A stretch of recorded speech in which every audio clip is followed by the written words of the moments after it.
Long, long ago, in a land of rolling hills and winding rivers, three travelers walked slowly down a dusty road. Their clothes were patched and worn, their shoes nearly falling apart. The summer sun was setting, painting the sky in shades of gold and pink. But the travelers looked weary and hungry. They had been walking for days. Their bags were empty, their bellies rumbled louder than the crickets in the grass. Oh, if only could we find a bit of bread or a bowl of hot soup, said the travelers. Or even just an apple, whispered the third, holding his stomach. Just then, they spotted a little village tucked into the valley. A thin stream of smoke rose from chimneys, and the faint smell of fresh bread drifted on the breeze. The travelers' eyes lit up. Look, a village! Surely the kind people here will help us, said the first traveler. So, with hope in their hearts, they hurried down the road. But the villagers were not as welcoming as the travelers had hoped. When they saw the strangers walking in, whispers spread quickly from house to house. Who are they? They look hungry. What if they ask for food? You see, times were hard in the village. The harvest had not been good, and though each family had a little food hidden away, everyone was afraid to share. So, one by one, the villagers shut their doors. Windows were bolted, curtains were drawn. The travelers knocked politely. Please, kind friend, do you have a bit of bread to spare? Asked the first. But the villagers shook his head. I'm sorry, we have nothing left. Perhaps a potato? Asked the second.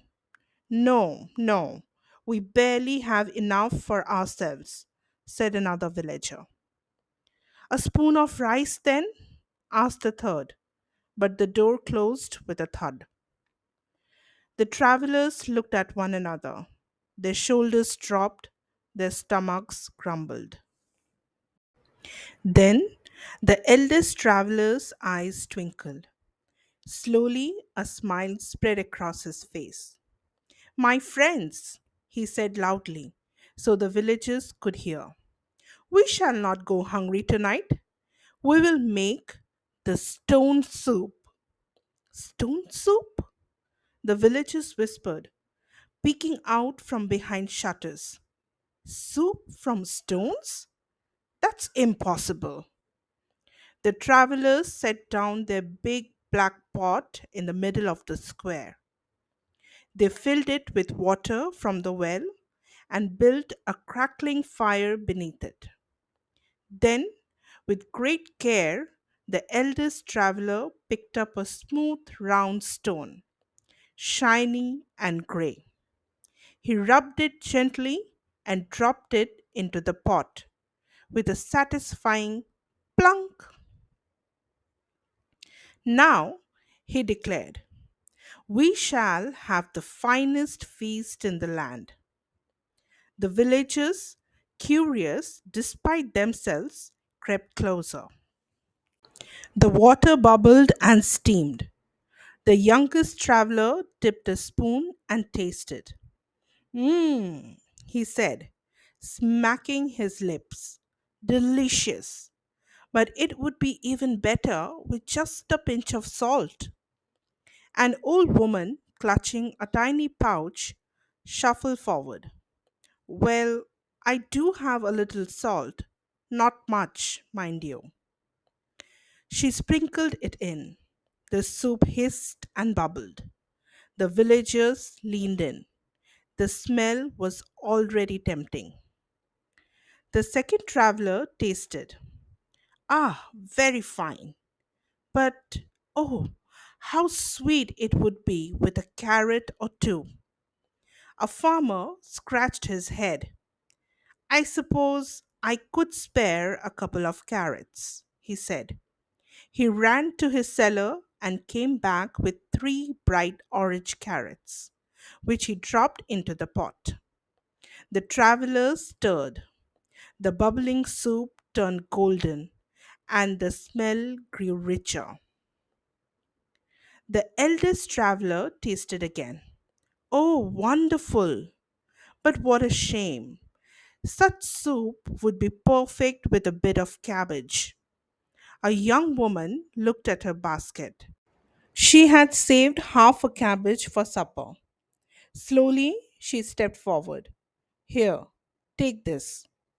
She dropped it in.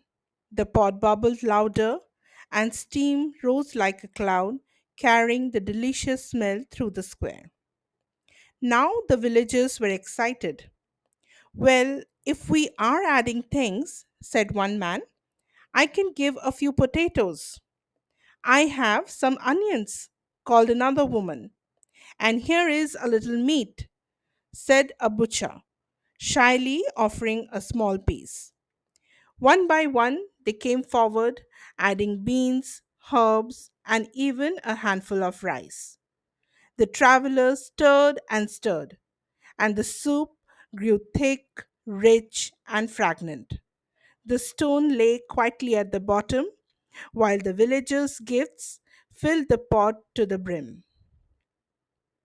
At last, the eldest traveler lifted the spoon and tasted.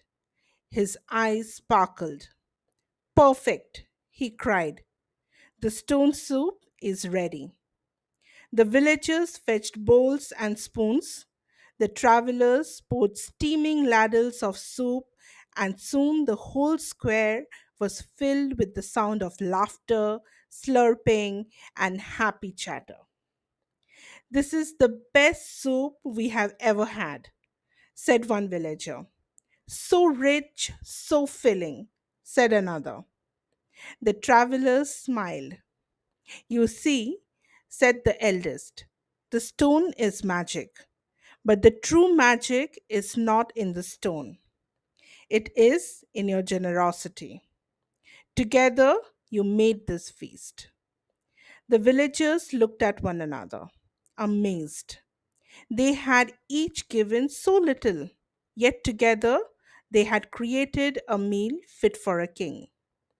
From that day on, the village was never the same.